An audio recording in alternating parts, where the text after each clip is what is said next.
So our last talk now before the break will come from Andrej Bajorat, who is the CEO of Figo. He was, before he entered Figo, he was in charge for all the online solution and digital solution for Sparkassen Finanzgruppe. He was also the managing director of GiroPay. And then in 2012, as an angel investor, became part of the Figo environment. In 2014, then turned into the CEO. And what Figo actually is doing is a startup based in Hamburg. They crawl information from 3,100 sources, financial information, and then make financial products out of that. They used to do this for startups, and since now a couple of months also for one bigger bank, for the Deutsche Bank, and you're also helping them creating new services, and now we're learning about this. Andrej Bajorat from Figo. Thanks. Yeah. Sorry.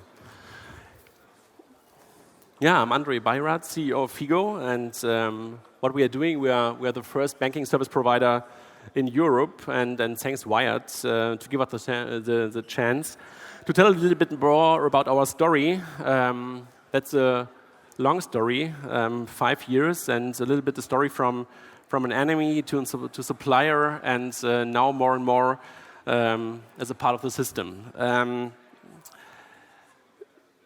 We started 2012, the product started 2012 as the nicest consumer banking app. It wasn't B2C case, it was an app, and maybe it was, for me, it was the absolutely nicest banking app I ever saw until 2012. And the objective was to become the user's financial home and replace the bank as a front end. That was the idea of Figo in the beginning.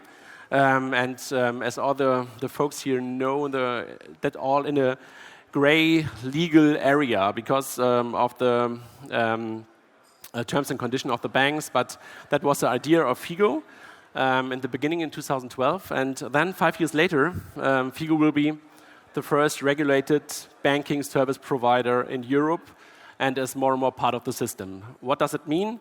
A regulated player.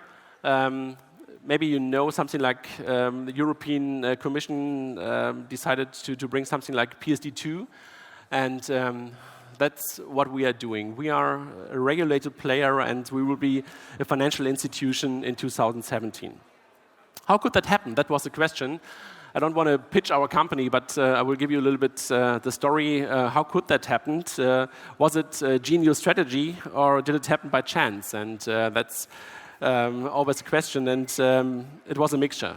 Yeah, it was a mixture that something was by chance and something was absolutely a plan. And I will give you some information what was a chance.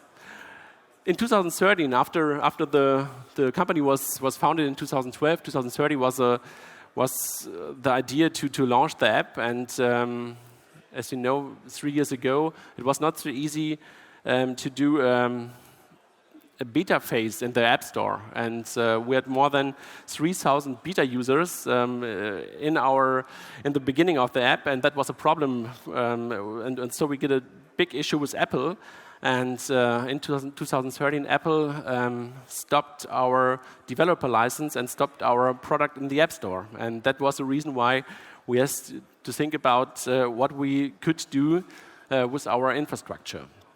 That was maybe the biggest thing in 2013 for us, that Apple stopped our product in the App Store. Then in 2014, the fintech boom started, and there was an existing problem in the market that more and more companies want to connect to the bank data and want to use bank data in existing products, and so that was absolutely by chance in 2014. And then, as I said, the new regulatory frame set with PSD2 came up in the European Union at the end of 2015. And what we see during the last years, there was a big change in mindset at financial institutions and banks, and that was nothing we could change, but the mindset at banks changed, and that was absolutely helpful for our product, for our strategy. But something we did quite good in the beginning of Figo. We had a good decision regarding our infrastructure in 2012 because we built it was only an app, but we built a great backend and we built our product based on an API. And that was the beginning in 2012. We had a good decision to build this infrastructure. And then the absolutely hard pivot. We changed a P against the E and from an app to an API.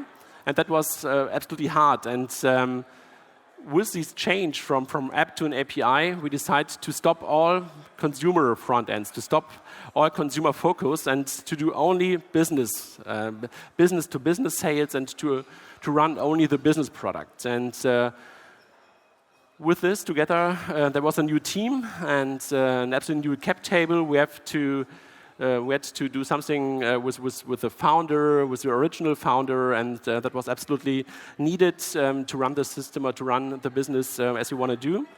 And then we had great business angel from the beginning and seed investors, and after this, new additional investors, and they were absolutely helpful from HTGF to some others, and that was absolutely helpful for us to do that, what we are doing. I will give you some information what we are doing, what is Figo. Figo is a B2B player, as I said, and what we are doing, we enable banking. Comparable to payment service provider, are enabling e-commerce like Stripe or Wirecard as a payment service provider. They are connecting on the one side the e-commerce shop, on the other side the funding methods. And what we are doing, we are connecting on the one side new services, new products, consumer front ends. We are connecting these front ends, these services with banking data, and that's what we are doing. And it's very comparable to payment service providers. At the moment, our platform is used by more than 550 partners right now in different use cases. We are a little bit agnostic. We do not care about the use case behind using our infrastructure, but what we demonstrate is banking in the right context. And banks are using us, credit card schemes are using us, PSPs, fintechs, credit bureaus, ISVs are using our infrastructure to connect to different services, to different banks. That's what we do with our partners. Until now, 550 developers, as I said, connection to more than 99% of the German banks, German financial sources, and Austria too. Last month, 37 million API calls in March, after 37 million. 250 users are in touch with our system, and we are live in 2 countries, in Germany and Austria until now. The latest news here, the sponsor, Deutsche Bank, Figo is part of the online banking of Deutsche Bank. And so there is more to come, and we are absolutely happy that Deutsche Bank is our new partner, and they are using our infrastructure to connect different financial sources, different bank accounts to the Deutsche Bank online banking. And so that's an absolutely great showcase for our infrastructure and what we are doing. Yeah, that's what we are doing, and that was our way from a B2C company to a B2B company during the last 5 years. And what we are doing, what we want to do is let's change the way we bank today. Vielen Dank.